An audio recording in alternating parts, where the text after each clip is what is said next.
Problem number 25 पाहूया आपण, जे की आहे TDS, ज्याचं फुल फॉर्म आहे टॅक्स डिडक्टेड ॲट सोर्स. ठीक आहे. TDS का, कुठं आणि कधी दिलं जातं? तर सर्वात पहिले, जर तुमची company if under audit section 44AB च्या अंतर्गत असेल तरच तुम्ही TDS कट करू शकता. पण TDS आहे काय हे पहिले समजूया. ठीक आहे.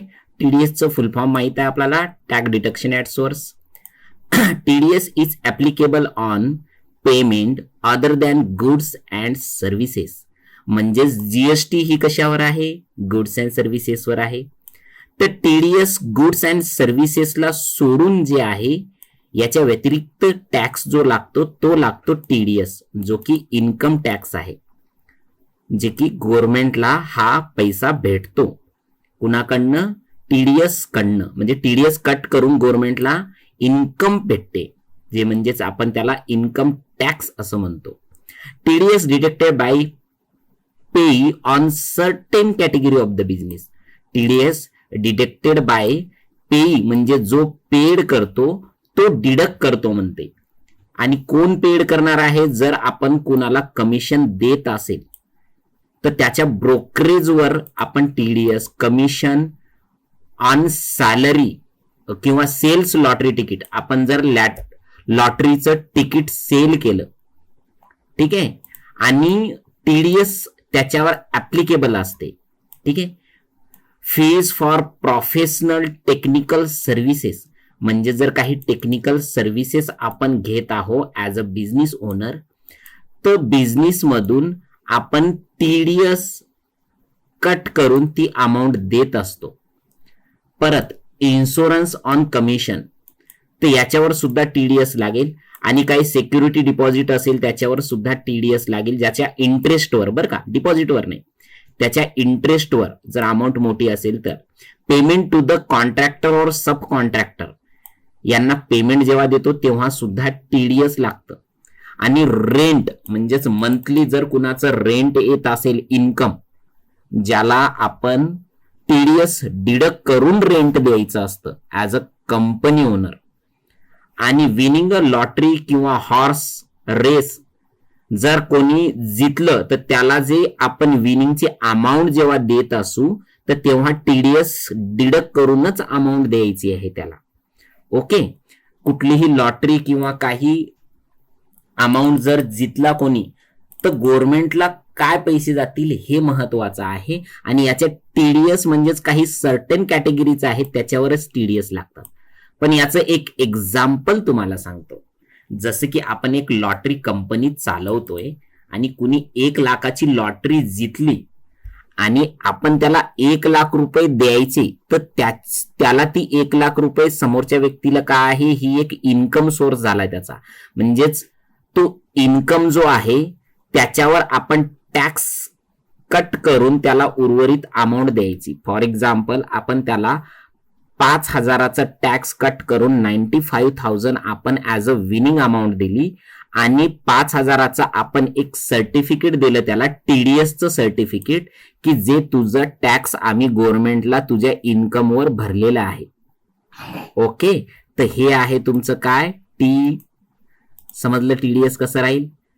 आता income tax department had give you a guideline to some pay deducted at tax at the time payment to the party following category of the business. म्हणजेच धरलं की कुणालाही TDS कट करायचं असं नाही आहे. इन्कम टॅक्स डिपार्टमेंट गाईडलाईन देते की तुम्हाला काय करायचं आहे, एवढ्या अमाऊंटवर TDS कट करून अमाऊंट द्यायची आहे. कोण देतं तुम्हाला? Income tax department. आता आपलं बी परफेक्ट नावाने इन्स्टिट्यूट आहे छत्रपती संभाजीनगरमध्ये. तर आपण तिथं जे आहे रेंट याआधी द्यायचो 30,000 रुपये पर मंथ इन्स्टिट्यूटचं. ठीक आहे. तर हे रेंट आपण जेव्हा द्यायचो, तर जेव्हा आपण ऑडिट करायचो टॅक्स, जेव्हा आपण इन्कम टॅक्स भरायचो आपल्या इन्स्टिट्यूटचा, तर त्याच्यामध्ये CA ला एक निदर्शनात आलं की आपण जे रेंट आहे ती अमाऊंट पेक्षा, म्हणजे जी अमाऊंट आहे ती 30, 35 किंवा 40 अशी अमाऊंट देत आहोत, तर त्याच्यावर इन्कम टॅक्स डिपार्टमेंटची गाईडलाईन घेऊन आपण असं केलंय की पुढच्या वर्षी जे टॅक्स आपल्याला जे टीडीएस ऍड करून त्याला ती अमाऊंट द्यायची आहे. तर मग कशी दिली पहा, 30,000 रुपये आपल्याला कुणाला द्यायचे होते, आपल्या लँडलॉर्डला म्हणजेच आपल्या ओनरला. आणि त्याला आपण असं म्हटलं की तुमच्या इन्कमवर तुमची जी 30,000 जी इन्कम आहे, एक तर तुम्ही मला पॅन कार्ड आयडी द्या, म्हणजेच मी ती पॅन कार्ड आयडी माझ्या सीए ला देईल आणि मी हर महिन्याला 30,000 रुपये तुम्हाला देतो असं सांगेल. ठीक आहे. तर मग इन्कम टॅक्स डिपार्टमेंट त्याच्या पॅन कार्ड आयडी वरनं त्याला ट्रॅक करेल आणि त्याच्या बँके थ्रू त्याची amount as a taxable amount income source सांगेल व त्याच्या इन्कमवर ती अमाऊंट डिडक्ट करेल. ठीक आहे. नसेल तर दुसरा सोर्स असा आहे की जर तो व्यक्ती असा आहे की त्याला टीडीएस कट करूनच अमाऊंट हवी आहे, तर आपण 30,000वर एक 200-300 रुपये कमी करून त्याला ती अमाऊंट देतो आणि 200 रुपयाचं टीडीएस सर्टिफिकेट त्याला प्रोव्हाइड करतो. कळलं का? म्हणजेच त्याला आम्ही 30,000 जी मंथली रेंट द्यायचो, तर त्याला आपण रेंट कितीचा दिला, 29,000 आणि उर्वरित 1,000 रुपयाचं काय दिलं त्याला आपण, टीडीएस सर्टिफिकेट दिले की तुझ्या नावाने आम्ही इन्कम टॅक्सला तुमची अमाऊंट हर महिन्याला भरत आहोत. आणि जर तुम्हाला टॅक्सेबल अमाऊंट रिटर्न पाहिजेत असेल तर ते सर्टिफिकेट तुम्हाला जेव्हा तुम्ही आयटी रिटर्न भरणार तेव्हा ते आयटी रिटर्न रिडीम करून घ्यायचे. म्हणजे जर तुम्हाला काही टॅक्स पे असेल तर तुमचे 1,000 रुपये ऑलरेडी आम्ही टॅक्सेबल केलेले आहेत. कुणाला? इन्कम टॅक्सला. हर महिन्याला 1,000 म्हणजेच वर्षाची किती राहिले, 12,000 आम्ही त्याचे रिडीम करण्यासाठी त्याला दिलेले आहेत सर्टिफिकेट. आता पहा, त्या व्यक्तीला म्हणजेच आपला जो रेंट घेणारा व्यक्ती आहे त्याच्याकडं किती हजाराचं सर्टिफिकेट राहील शेवटपर्यंत, एक 12,000चं. पण जेव्हा तो आयटी रिटर्न भरेल आणि गव्हर्नमेंटला त्याला किती पैसे द्यायचे, फक्त 2,000च त्याला टॅक्स लागलेला आहे त्याच्या इन्कमवर. तर उर्वरित जी अमाऊंट आहे जे इन्कम टॅक्स डिपार्टमेंट थ्रू त्याच्या खात्यावर पडेल 10,000 रुपये. कळलं का आता तुम्हाला? जर हे कळलं नसेल तर खाली तुम्हाला टीडीएस वाईज मी सांगणारच आहो. टीडीएस ही रिडीम्स होतात, म्हणजेच टीडीएसची डिटेक्टेड अमाऊंट ही परत त्या व्यक्तीला भेटते जर त्याचा टॅक्सेबल नसेल तर. ओके. तर इफ युअर कंपनी, पण टीडीएस डायरेक्ट मी कट नाही करणार आहे, त्याच्यामध्ये तुमची कंपनी काय असली पाहिजेत, अंडर द ऑडिट. तुमची कंपनी हर वर्षी ऑडिट होते का हे महत्वाचं आहे.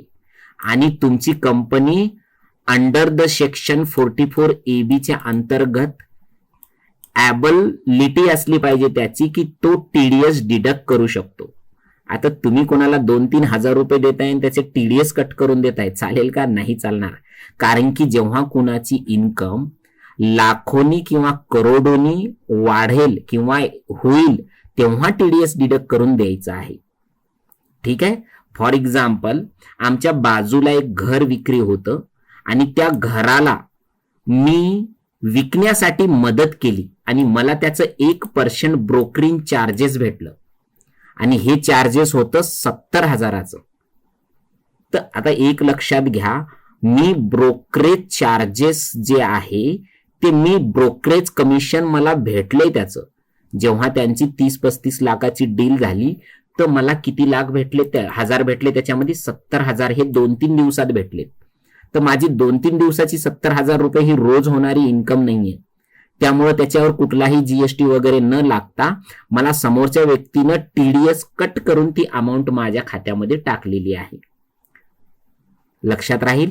पण त्या कंपनीनं टीडीएस कट करण्यासाठी त्या कंपनीचं नाव अंडर द सेक्शन एबीच्या अंतर्गत असेल.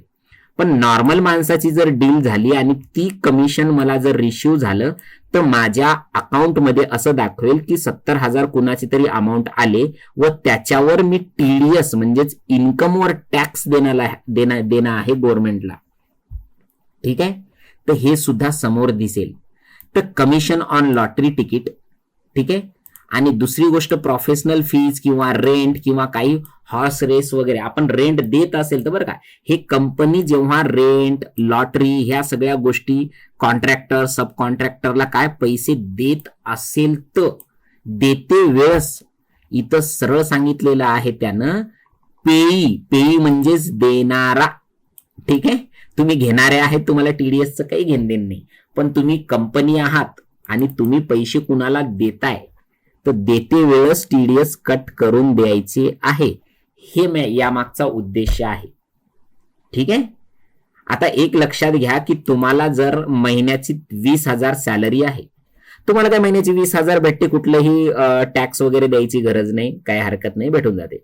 पण जर तुमची तीच सॅलरी जर 60,000 होते तर 60,000 पण तुम्ही कुठं गव्हर्नमेंटला काही देता, बिंदास यूज करता पैसे. पण एक लक्षात घ्या, तुमच्या इन्कमवर ऑलरेडी ज्या कंपनीनं तुम्हाला जे 60,000 मंथली सॅलरी जे दिलेली आहे त्या कंपनीकडे ऑलरेडी गाईडलाईन आहे की तुम्हाला जे पैसे दिलेले आहे 60,000 मंथली सॅलरी, तर त्यांना ऑलरेडी तुमचा टॅक्स कट करून ते तुम्हाला अमाऊंट दिलेली असते. ठीक आहे, आणि त्यालाच आपण टीडीएस असं म्हणतो. ठीक आहे, लक्षात घ्या. आता इथं परत येऊया, तुमची कंपनी कुठल्या 44AB च्या अंतर्गत असेल तर. ओके, आणि डेफिनेशन काय आहे त्याचं? TDS, tax deduction at source, is one of the mode of collecting income tax from assessed in India. Such collection of tax effected at the source when income arise or accrues. म्हणजेच कुणाची income मोठी होते तर अशा टायमाला आपण TDS cut करण्याचं एक साधन आहे की जसं की जीएसटी वर गुड्स अँड सर्व्हिस टॅक्स लागतो. पण कोणी जर इन्कम लाखोनी किंवा करोडोने कमवत असेल, ठीक आहे, तर त्या इन्कमवर काय देणार तो? तर त्याच्यावर लागणार टीडीएस. कळलं का आता तुम्हाला? हो, आणि टीडीएस कोण करतं? जे लाखोनी पैसे कमवतो त्याच्यावर ऑलरेडी टीडीएस कट करून त्याला अमाऊंट भेटत असते. एवढं लक्षात ठेवा तुम्ही. ओके, त्यामुळे जर तुमची कंपनी असेल तरच तुम्हाला परमिशन आहे टीडीएस कट करायची, नाही तर धरलं की टीडीएस कट करायचं नाही आहे. ओके, तर त्याच्या गाईडलाईन असतात, हे समोर कळेलच तुम्हाला. पण टीडीएस कधी द्यायचं आहे हे पहिले लक्षात घ्या. टीडीएस डिडक्ट करून पैसे द्यायचे आहेत बरं का. When we pay amount to the party, जेव्हा आपण पार्टीला पैसे देतो, जे की ही सर्व्हिस आपण त्याला देतो, जे की परव्ह्यू ऑफ अबाव सर्व्हिसेस, जो की ह्या सर्व्हिसेसला घेतो. First we have to deduct TDS. जेव्हा आपण पहिले त्याचं टीडीएस डिडक्ट करतो, जसं की कुणाला आपण लॉटरी विक्रेता आहोत किंवा लॉटरी कंपनी आहोत, कुणाला लॉटरी लागली 1 लाखाची, तर त्याचं टीडीएस 5,000 कट करणार पहिले आपण, आणि काय देणार त्यांना? 95,000 कॅश देणार त्यांना, किंवा फोन पेला, गुगल पेला, जे काय ते त्यांच्या खात्यावर पाठवणार, आणि 5,000चं त्याला मेल करणार सर्टिफिकेट की तुमचं टीडीएस 5,000चं कट केलेलं आहे. आणि तुम्हाला जर हे 5,000 पाहिजेत असेल तर इन्कम टॅक्सच्या वेबसाईटवर जायचं आहे आणि हे टीडीएसचं सर्टिफिकेट कोड वगैरे टाकून, तुमचा पॅन कार्ड वगैरे टाकून ते पैसे तुम्ही रिडीम करून घ्यायचे आहेत. जर तुम्हाला कुठलेही टॅक्स लागत नसेल तर ते पैसे तुमचे भेटून जातील. नसेल तुमची अमाऊंट तर ती अमाऊंट ऑलरेडी तुम्हाला टॅक्स भरला म्हणून अशी दाखवेल. Okay, we have to deduct TDS, पहिले डिडक्ट करणार, आणि सेंड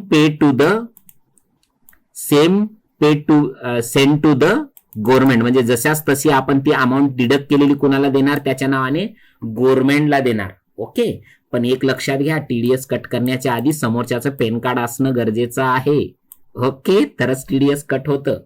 ठीक आहे, without pan card TDS cut होत नाही. चला, आता हे झाली बेसिक थेरी, आणि डायरेक्टली आपण इथं सॅलरीवर टीडीएस कसं कट करायचं, जे की एक प्रोफेशनल 40,000 महिन्याची सॅलरी घेतोय. ऑब्विसली आपली कंपनी असेल तर आपण सॅलरी देणार, आणि सॅलरी जर देत असेल तर जो व्यक्ती ही सर्व्हिस घेतोय किंवा ज्याला सॅलरी भेटते तो तर कधी टॅक्सच नाही भरणार, तर त्याचा ऑलरेडी टॅक्स डिडक्ट करून आपल्याला ती अमाऊंट द्यायची आहे. ठीक आहे, आणि दुसरं आहे याच्यामध्ये काय आहे? ऍडव्हर्टायझिंग चार्जेस आपण देतोय 50,000 रुपये. ठीक आहे, तर हे ऍडव्हर्टायझिंग जे कॉन्ट्रॅक्टर आहे, ठीक आहे, तर त्याला आपण 50,000 रुपये जेव्हा देतो तर ती अमाऊंट सुद्धा टीडीएस कट करूनच आपल्याला द्यायची आहे.